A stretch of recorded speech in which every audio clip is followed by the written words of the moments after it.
Hello students, so today we will discuss very important questions from your organic chemistry. Okay, तो यहाँ से आपके organic chemistry के 2 से लेकर 4 क्वेश्चन तक बोर्ड एग्जाम में पक्का डेफिनेटली आएंगे. बाय नेम रिएक्शन लगते हैं, ठीक है, हर एक सीरीज़ के अंदर. तो सबसे पहले चैप्टर नंबर 9 स्टार्ट करेंगे हम, halo alkanes and halo arenes. So let us start. First of all आपको पता होगा जो वीडियो आपको भेजी थी उसमें हेलो अल्केन क्या होती है. हेलो अल्केन, तो थोड़ा सा आपको रिवाइज करवा देती हूँ. हेलो अल्केन क्या होता है. हेलो मतलब हैलोजन. हैलोजन आपको पता है क्लोरीन, ब्रोमीन, आयोडीन, फ्लोरीन, ये सारे क्या हैं, हैलोजन्स हैं. एल्केन का हमें पता है, ठीक है, एल्केन कोई भी हो सकती है, इथेन, मीथेन, प्रोपेन, ब्यूटेन, ठीक है, ये सारे क्या हैं, एल्केन्स. तो जब भी अल्केन और हैलोजन आपस में रिएक्ट करते हैं उससे जो कंबाइन करके चीज़ बनती है उसको हम बोलते हैं हेलो अल्केन. फॉर एग्जांपल मैं अगर लिखूं, ये हमारे पास मान लो CH4, क्या है ये, मीथेन. अगर इसके हमने एक हाइड्रोजन को निकाल दिया और उसकी जगह हमने क्लोरीन को ऐड करवा दिया तो ये बन गया CH3Cl. तो इसको हम बोलते हैं क्या, हेलो अल्केन. ठीक है, ये आ गया हैलोजन और साथ में ये क्या है, एल्केन, मीथेन. तो ये बन गया क्लोरोमीथेन. वैसे ही हेलो एरीन क्या होता है. एरीन मतलब बेंजीन को रिप्रेजेंट करता है. तो बेंजीन के ऊपर जब भी कोई हैलोजन ग्रुप लगेगा, क्लोरीन भी हो सकता है, ब्रोमीन भी हो सकता है, आयोडीन भी हो सकता है, फ्लोरीन भी हो सकता है, तो उसको हम बोलेंगे हेलो एरीन. ठीक है, अब हम चलते हैं इंपॉर्टेंट रिएक्शंस की तरफ. जैसे मैंने बताया आपको एग्जाम में पक्का आएंगे, 2 या 2 से ज़्यादा भी आ सकते हैं, 3 भी आ सकते हैं, 4 भी आ सकते हैं. तो रिएक्शन आपके 2 टाइप के हो सकते हैं. एक रिएक्शन होता है जिसमें हमारा जो प्रोडक्ट है वो मेनली बनेगा, ठीक है, जैसे हेलो अल्केन बनाने वाले रिएक्शन है. कुछ एक रिएक्शन होते हैं उसमें हेलो अल्केन इन्वॉल्व होगा और किसी के साथ रिएक्ट करके कोई और चीज़ बनाएगा. ठीक है, तो हम सारे जो भी इम्पोर्टेंट है इकट्ठे डिस्कस करेंगे. तो सबसे पहले आ गया आपका फिंकलस्टेन रिएक्शन. ठीक है, अब फिंकलस्टेन रिएक्शन क्या बोलता है. इस रिएक्शन के अंदर अल्काइल ब्रोमाइड, ठीक है, 3-4 चीज़ें होती हैं जो आपको मेनली याद रखनी होती है, बाकी अपने आप लिख सकते हैं इजीली. तो अल्काइल ब्रोमाइड और अल्काइल क्लोराइड, ये दोनों ही रिएक्शन दे सकते हैं. इनको हम मिक्सअप करते हैं किसके साथ, सोडियम आयोडाइड के साथ, NaI के साथ. तो इससे हमें क्या मिल जाएगा फिर, अल्काइल आयोडाइड. तो देखो क्या बोला मैंने, जब भी कोई रिएक्शन याद करना आपने तो क्या चीज़ें याद रखनी, कौन चीज़ें रिएक्ट कर रही हैं, ठीक है, रिएक्टेंट कौन सा है और बन क्या रहा है उसमें, 2 चीज़ें होंगी. साथ में उसमें रिएजेंट क्या ऐड कर रहे हैं हम. तो ये 3 चीज़ें आपको याद रखनी होती है और आपका इजीली हो जाएगा. तो इसमें क्या किया हमने, अल्काइल क्लोराइड या ब्रोमाइड, तो हमने क्लोरोइथेन को लिया, उसको रिएक्ट करवा दिया सोडियम आयोडाइड के साथ, ठीक है, NaI के साथ. किसकी प्रेजेंस में, एसीटोन, ट्राई एसीटोन की प्रेजेंस में रिएक्शन होता है. तो होगा क्या, देखो बड़े इजी होते हैं इनको समझ के करें तो. ये जो NaI था, ठीक है, ये आपका टूट जाएगा सोडियम और आयोडीन, ठीक है. तो ये जो सोडियम होगा ये Cl के साथ रिएक्ट करेगा और NaCl के फॉर्म में निकल जाएगा. बाकी बचा आपके पास आयोडीन, तो ये यहाँ पे इसकी जगह पे अटैच कर जाता है, उससे हमें मिल जाता है आइडो इथेन. ठीक है, यहाँ पे रहा आपका आइडो इथेन, ये बन जाएगा प्रोडक्ट. ओके, दोबारा रिपीट करती हूँ क्या क्या हमने. फिंकलस्टेन रिएक्शन में क्या होता है, क्लोरोइथेन या ब्रोमोइथेन लेते हैं हम, उसको सोडियम आयोडाइड के साथ रिएक्ट करवाते हैं एसीटोन की प्रेजेंस में, तो उससे हमें क्या मिल जाता है, आइडो इथेन प्लस क्या निकलेगा, NaCl. हुआ कैसे, जैसे मैंने बताया आपको, सोडियम Cl के साथ रिएक्ट करके NaCl के फॉर्म में निकल गया और आयोडीन इसकी जगह पे अटैच हो गया. तो इस तरीके से बन गया आपका आइडो इथेन. सेम रिएक्शन ब्रोमोइथेन के साथ भी ले सकते हैं. फॉर एग्जांपल दिखाते हैं आप, लाइक अगर मैं यहाँ पे लिखूँ ब्रोमोइथेन, ठीक है, क्लोरीन की जगह मैंने Br लगा दिया, उसको रिएक्ट करवाया NaI के साथ, सोडियम आयोडाइड के साथ, एसीटोन की प्रेजेंस, तो सेम ही रिएक्शन रिपीट होगा, NaBr के साथ निकल जाएगा. तो यहाँ पे प्रोडक्ट क्या बनेगा, NaBr प्लस आयोडीन यहाँ पे ऐड हो जाएगा, तो ये बन गया आइडो इथेन. तो ये था आपका फिंकलस्टेन रिएक्शन. ईजी रिएक्शन है, अच्छे से समझ के याद करना है. नेक्स्ट आता है आपका Hunsdiecker reaction, very important reaction again. तो हुंड-स्टिकर रिएक्शन में क्या होता है, इसमें silver salts of carboxylic acid, ठीक है. अब सिल्वर साल्ट क्या चीज़ बनी, देखो यहाँ पे अल्केन थी, यहाँ पे एक हाइड्रोजन को रिप्लेस कर दिया COOH ग्रुप से, ये होता है कार्बोक्सिलिक एसिड का ग्रुप। तो ये बन गई क्या, कार्बोक्सिलिक एसिड बन गया, ठीक है। इथेनोइक प्रोपेनोइक एसिड बन गया। अगर इसमें हमने सिल्वर ऐड करवा दिया, इस हाइड्रोजन को, जो कार्बोक्सिलिक एसिड का हाइड्रोजन है उसको रिमूव कर दिया Ag के साथ, सिल्वर के साथ, तो ये बन गया सिल्वर प्रोपेनोएट, या हम बोल सकते हैं silver salts of carboxylic acid. तो ये चीज़ समझाने के लिए थी आपको, ठीक है। अब आ जाओ इजी समझना है रिएक्शन के ऊपर। तो क्या करते हैं, इस रिएक्शन के अंदर सिल्वर प्रोपेनोएट, ठीक है, silver salt of fatty acid को हम रिएक्ट करवाते हैं किसके साथ, ब्रोमीन के साथ, और साथ में क्या ऐड किया जाता है, CCl4। तो ये क्या चीज़ होती है, कार्बन टेट्रा क्लोराइड।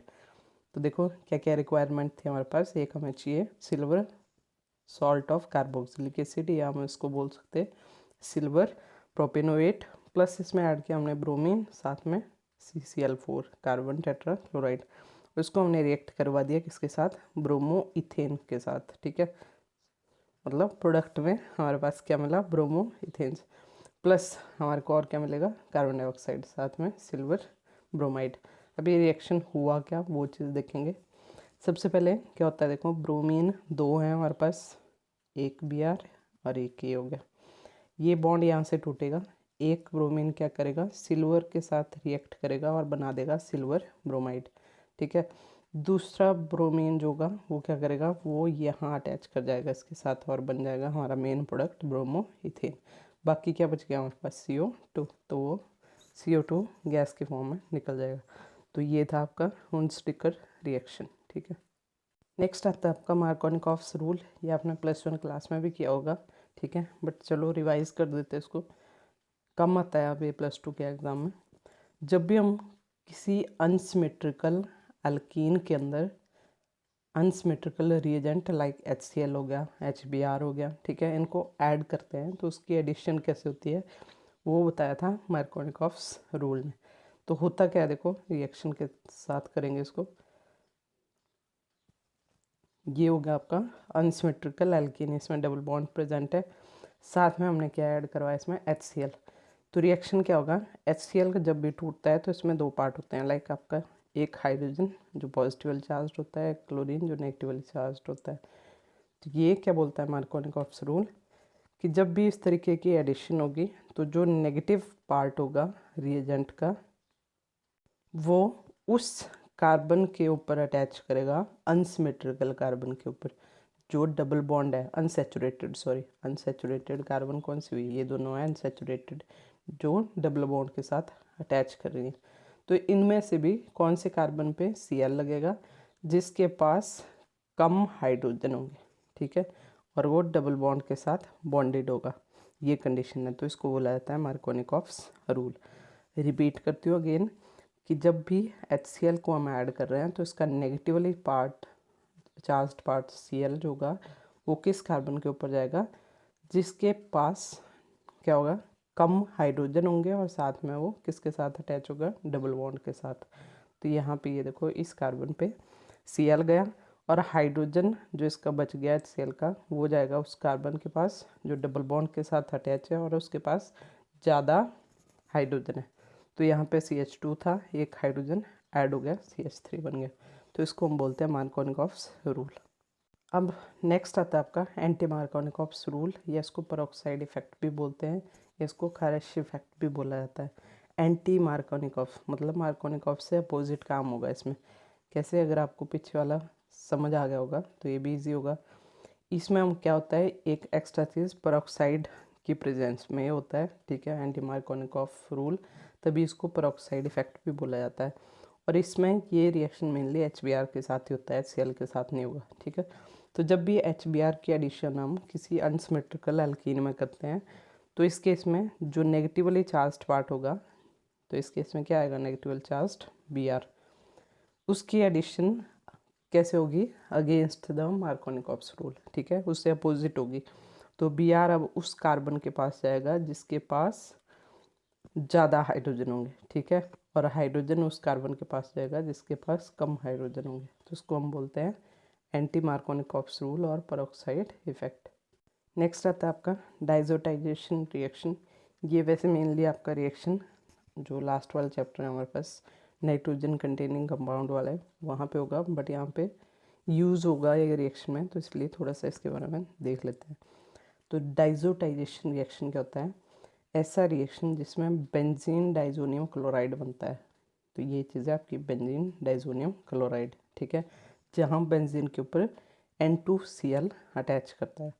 तो अब इसमें होता क्या, देखो कैसे होगा ये। सबसे पहले नाइट्रोबेंजीन, बेंजीन के ऊपर जब नाइट्रो ग्रुप लग गया तो उसको बोलते हैं नाइट्रोबेंजीन। तो इसकी रिडक्शन करवाते हैं, ठीक है, निसेंट हाइड्रोजन के साथ इसको स्टेनस SN की प्रेजेंस में HCl के साथ रिएक्ट करवाते हैं। तो यहाँ पे हमारे को क्या मिलता है?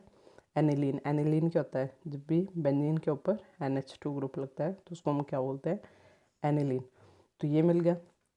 अब ये 2 स्टेप रिएक्शन होता है, ये हो गया फर्स्ट पार्ट। अब ये जो एनिलीन मिला इसको हम रिएक्ट करवाते हैं आगे जाके किसके साथ? नाइट्रस एसिड के साथ। HNO को बोलते हैं, HNO2 को बोलते हैं नाइट्रस एसिड। अब ये नाइट्रस एसिड के साथ जब ये रिएक्ट करेगा तो क्या होगा?